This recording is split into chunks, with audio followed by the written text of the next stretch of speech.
그런 식으로 다이나믹 프로그래밍을 하고 그 계산할 때 이제 갭 페널티도 넣고 스코어링 매트리스도 넣고 이렇게 해가지고 이제 얼라이먼트를 찾는 거죠. 찾고 거기에 대한 스코어를 이제 리턴을 해주는 겁니다. 그것이 이제 페어와이스 시퀀스 얼라이먼트. 두 개의 시퀀스를 가지고 어떻게 얘네들을 가장 잘 얼라이먼트를 하고 그때 맥시멈 스코어를 찾을 것인가.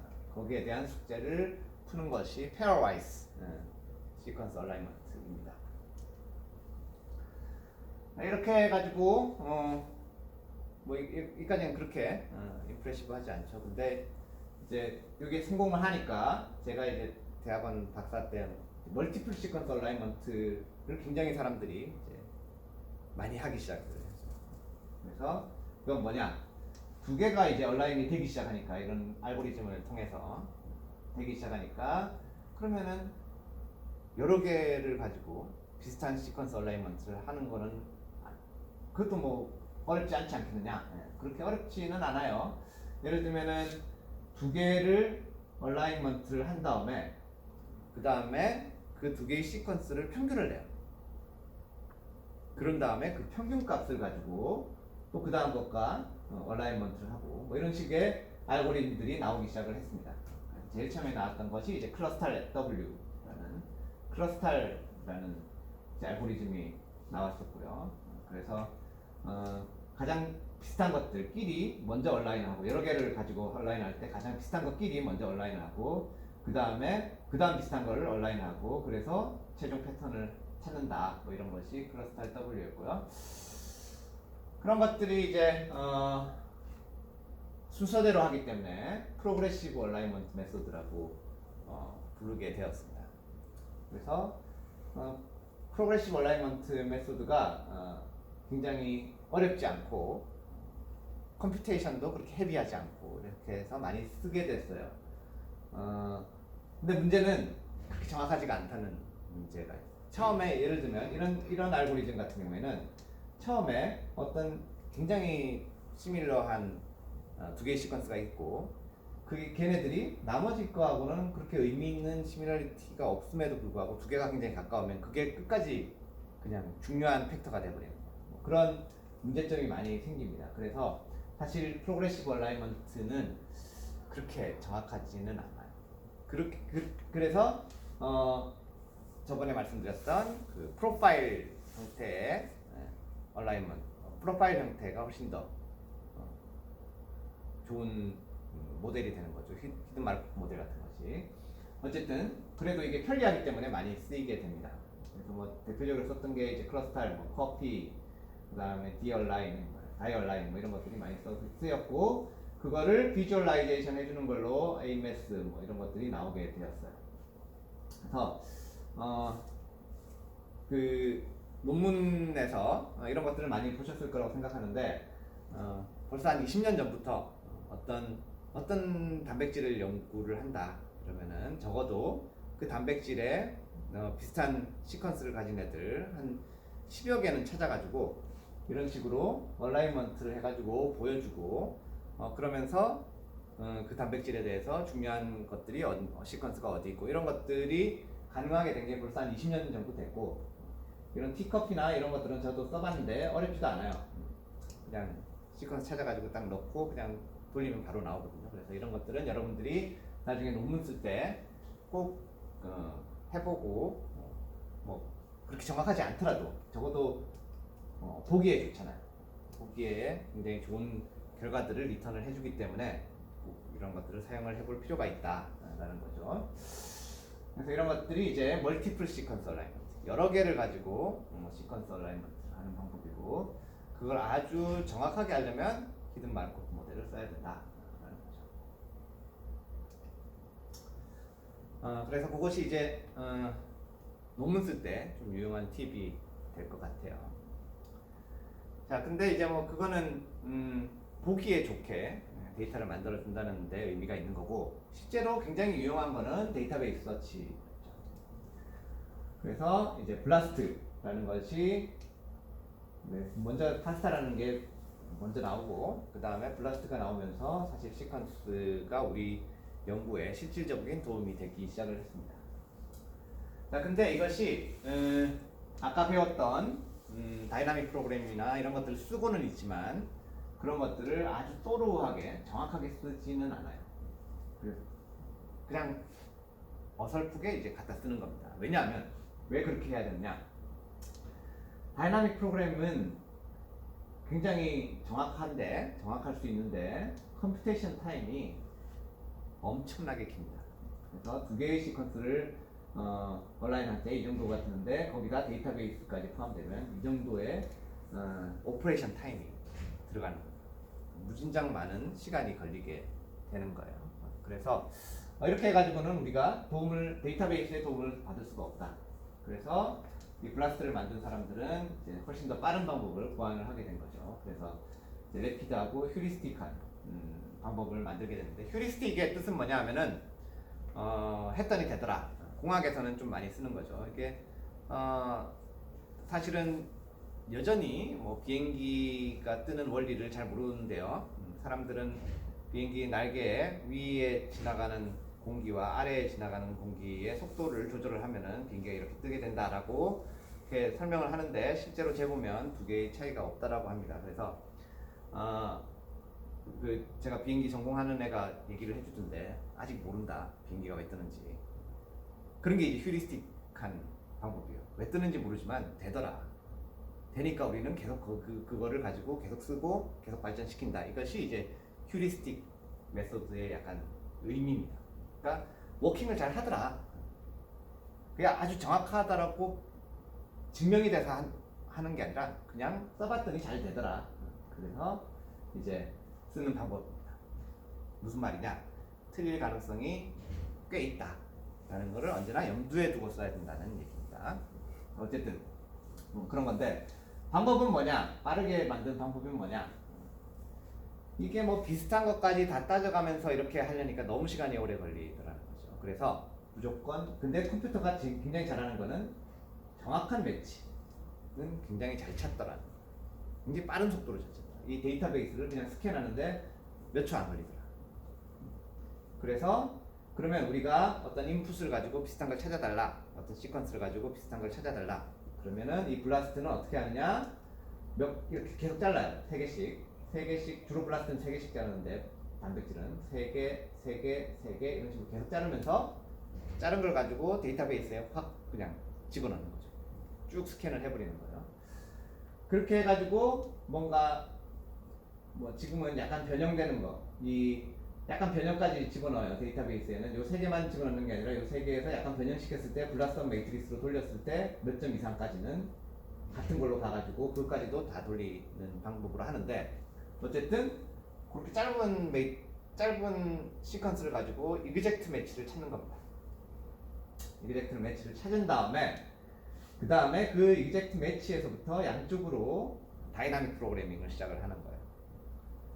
그러다가 얼마 정도 갔을 때 어느 정도 이상 스코어가 만들어지고, 그 다음에 어느 정도 이상 스코어가 밑으로 떨어지는 그 순간까지 해가지고 그거를 그냥 우리한테 결과로 보여주는 것이 블라스트 메소드 혹은 파스타 메소드입니다. 자, 장점은 굉장히 빠르게 할 수 있다. 단점은 옵티멀 얼라이먼트라는 보장은 없다라는 거예요. 그래서 여기서 보면은 블라스트는 단백질의 경우는 3개, 그 다음에 DNA의 경우는 11개를 가지고 이걸 돌린다 는 거죠. 근데 또 사실은 조절이 가능해요. 여기 보면은 조절하는 데가 있습니다. 블라스트 같은데 여기에 월드 사이즈 몇 개를 잘라서 돌릴 것이냐, 이것을 조금 더 늘릴 수도 있어요. 늘리면 이제 느려지겠죠, 그만큼.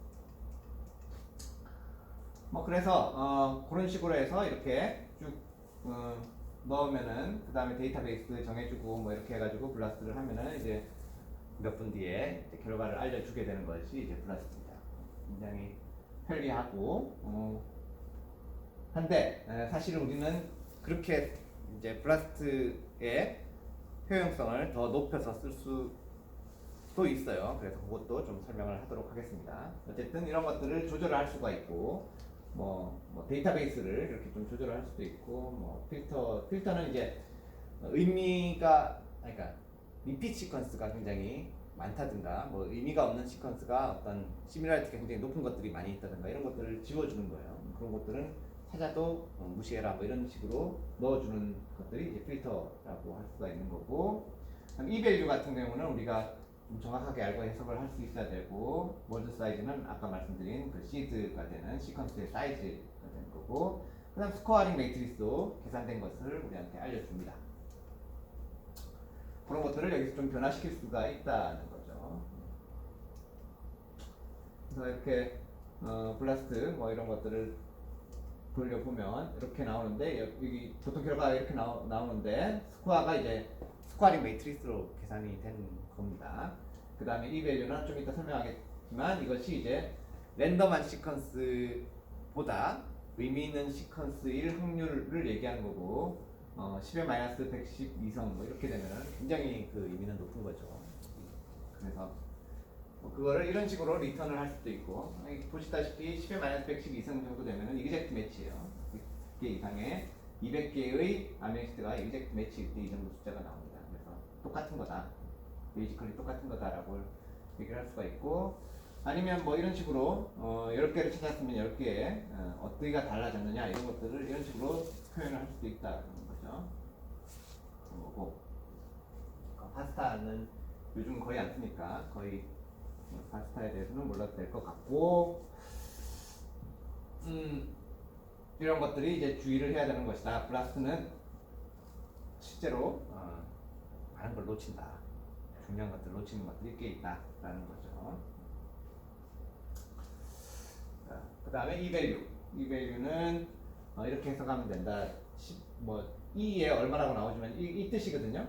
이 뜻입니다. 그래서 마이너스 110, 100성 이하면은 똑같은 거다, 베이지컬리. 이런 것들은 거의 아이덴티컬한 그런 시퀀스를 리턴해 주는 거고, 이런 것들은 이제 호몰로지가 높은 것들, 이런 것들이 이제 찾고 싶은 의미가 있는 호몰로지들을 찾아주는 것들이겠죠. 그래서 그런 것들을 우리가 찾을 수 있다라는 거예요. 자, 그 다음에 그러면 그 정도가 다냐, 블라스트가 할 수 있는 일이. 그보다 훨씬 더 좀 이렇게 잘 워킹을 할 수 있게 만들 수가 있다라고 했죠. 그걸 알기 위해서 프로파일을 좀 더 배워보도록 하겠습니다. 프로파일은 어떻게 해석을 하면 되냐 하면은, 그 디스크리트 네트워크 모델에서 ATGC를 가지고 지난번에 봤던 디스크리트 네트워크 모델, HMM 모델 같은 거에서 거기서 갭이 없는 상태, 우리가 갭, 인서션, 딜리션 같은 것들도 다 만들어줬었잖아요. 갭이 없고 그냥 이미션만 있는 그런 상태를 이제 생각하시면 그게 프로파일은 원래 그런 것들을 다 포함하는 건데, 여기서 사용하는 PSSM이라는 거는 이제 그런 것들을 생각하시면 됩니다. 인서션도 없고 딜리션도 없고 그냥 계속 이렇게 넘어가는데, 확률적으로만 어느 시퀀스가 나올 것이다. 예를 들면 우리가 이런 6개의 시퀀스가 뭐 의미가 있는 시퀀스다, 이런 뭐 샤인 달가노 시퀀스다 이렇게 했을 때 포지션은 이렇게 되고 시퀀스는 이렇게 나타나더라. 그러면 이런 것들을 PSSM이라는 매트리스로 보관을 할 수가 있다는 거죠. 그래서 이런 거 보면은 이제 예를 들면 A가 나올 확률, T가 나올 확률, C가 나올 확률이에요. 첫 번째 포지션에, 두 번째 나올 포지션에 이렇게 마찬가지고 이렇게 됩니다. 그 다음 이거는 크게 의미가 없다 그랬죠. 노멀라이즈를 해야 된다 그랬어요. 랜덤하게 A가 나올 확률에 비해서 A가 나올 확률, 이렇게 해야 되는 거죠. 그래서 이걸로 나눠줘야 됩니다. 이것이 이제 의미 있는 probability예요. 근데 이렇게 안 쓴다 그랬죠. 우리는 스코어로 쓰기 위해서 이거를 로그로 취한다 그랬어요. 그래서 로그를 여기서는 2를 취했어요. 로그 2 값을 취해가지고 이런 식으로 계산을 했습니다. 그래서 보통 이거를 써요. 이거를 이제 PSSM이라고 쓰게 됩니다. 그 다음에 이제 새로운 우리가 시퀀스가 있어요. 이 새로운 시퀀스가 얘랑 어느 정도 매치됐다라는 확률은 어느 정도 될 것인가? 이제는 계산을 할 수가 있다는 거죠. 이게 우리가 진짜 잘 계산돼서 보존이 PSSM으로 잘 보존이 되어 있다면 그 다음에 이거가 얘네들과 같은 의미가 가지는지는 이제 계산을 할 수가 있다는 거예요. 어떻게 하느냐? 그냥 이걸 더하면 돼요. 쭉 계속 더해가지고 숫자가 이렇게 나왔죠. 여기 스코어예요. 얘가 얘랑 같은 앞에 나왔던 그 시퀀스들과 같은 의미를 가질 스코어가 6.33이다. 무슨 말이냐? 그거가 이제 로그를 없애야 되겠죠. 프로버빌리티는 80 정도 되는데 랜덤한 시퀀스가 6개짜리 시퀀스보다 얘가 이 패밀리 멤버일 확률은 80배 정도 높다. 이렇게 해석을 하면 된다는 거죠. 스코어를 쭉 더한 다음에 그 다음에 2의 그 스코어 값을 아니면 10의 스코어 값을 해주면 우리가 얼마나 의미 있는 것인지 알 수가 있다는 거예요. 그래서 스코어가 무조건 높으면은 큰 그룹대로 그 의미가 있다라고 생각을 할 수가 있습니다. 여기에 약간 문제가 있어요. 약간 문제가 있는 게 우리가 어떤 시퀀스의 패밀리 멤버로 PSSM을 만들 때 그 패밀리를 우리가 다 알고 만드는 경우는 없죠. 우리는 아직까지도 파셜 데이터밖에 가지고 있지 않습니다. 그럼 우리가 모르는 데이터들이 아직 이만큼 많은데 그걸 가지고 이제 패밀리 멤버의 PSSM을 만드는 건데 바이어스돼 있을 가능성이 꽤 있는 거죠. 우리가 가지고 있는 정보가 바이어스돼 있을 가능성이 꽤 있다. 뭐 그런 것들을 보정하기 위해서 뭐 웨이트를 줄 수도 있고 이제 베타라는 이런 수도 뭐 그러니까 허수 같은 것들을 이렇게 넣어주기도 하고 뭐 이렇게 합니다. 그래서 그런 식으로 이제 베이지안 어널리시스를 써가지고 뭐 이렇게 만든다 이렇게 저도 잘 모르겠어요 어떻게 하는지 그런 식으로 해서 PSS를 실제로는 만든다고 해요. 그냥 우리가 이렇게 예를 보여준 거는 굉장히 심플한 모델이었고 이걸 그냥 쓰는 사람은 그냥 써가지고는 잘 안 맞겠죠. 그래서 진짜 컴퓨터 하는 사람들은 여기에 이런 수도 뭐 이런 것들을 수도 카운트 같은 것들을 다 고려를 해서 이런 그걸 만든다. PSSM을. 그래서 어떤 짧은 시퀀스 그러면서 거기에 뭐 특별히 갭이 없는 그러면서 의미 있는 시퀀스를 가지고 그거를 활용을 해서 블라스트를 돌릴 수는 없을까? 그런 것들을 포함하는 어떤 단백질들을 찾는다든지 뭐 이런 걸 할 수는 없을까라는 거죠. 블라스트에 그런 기능들이 잘 있어요. 그거를 이제 PSI 블라스트라고 부릅니다. 그래서 포지션 이거는 PSI 블라스트는 좀 달라요. PSI 블라스트는 이런 것들을 찾아가면서 만들어가는 이런 블라스트입니다. 자, 어떻게 하는지 좀 보도록 하죠. 제일 처음에 우리가 블라스트를 해가지고 찾을 수 있을 만큼 많이 찾아요. 그 호몰로그들을 많이 찾습니다. 그 다음에 아까 말씀드린 그런 프로파일들을 만드는 거예요. 프로파일들을 만들어가지고 그걸로 아주 러프하게나마 PSSM을 만드는 거예요. 그렇게 만들었으면 이거를 그러고는 이제 논문 쓰고 끝낼 게 아니라 이걸 가지고 다시 한번 찾아보자는 거죠. 우리가 하나의 시퀀스를 가지고 이렇게 쭉 찾았는데 이 전체를 가지고 다 섞은 어떤 좀 더 공평한 모델을 만든 다음에 그걸 가지고 다시 한번 더 찾아본다는 그런 개념. 다시 찾아보고 또 업데이트 해가지고 다시 찾아보고 이것이 이제 PSI 블라스트라고 불리는 방법입니다. 그래서 왜 이런 것들을 쓰게 되느냐? 이게 블라스트보다는 3배 정도 더 distantly related 된 시퀀스를 찾을 확률이 3배 정도 더 높다. 그러니까 그냥 블라스트 해가지고는 아까 말씀드린 대로 못 찾는 경우가 꽤 많아요. 그렇지만 그런 것들을 종종 3배 이상의 센시티비티로 찾아주는 역할을 한다는 거예요. 근데 이게 스페시피시티가 떨어지기 때문에 엄한 거를 찾을 확률도 당연히 또 높아지는 거죠. 그래서 그런 것들을 줄이기 위한 방법들이 좀 필요하다라는 거예요. 그래서 어떤 방법들이 필요하냐?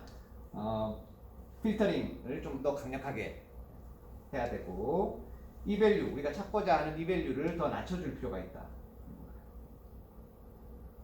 보통 블라스트보다도 더 낮춰가지고 이 프로파일을 검출할 때는 더 낮출 필요가 있다.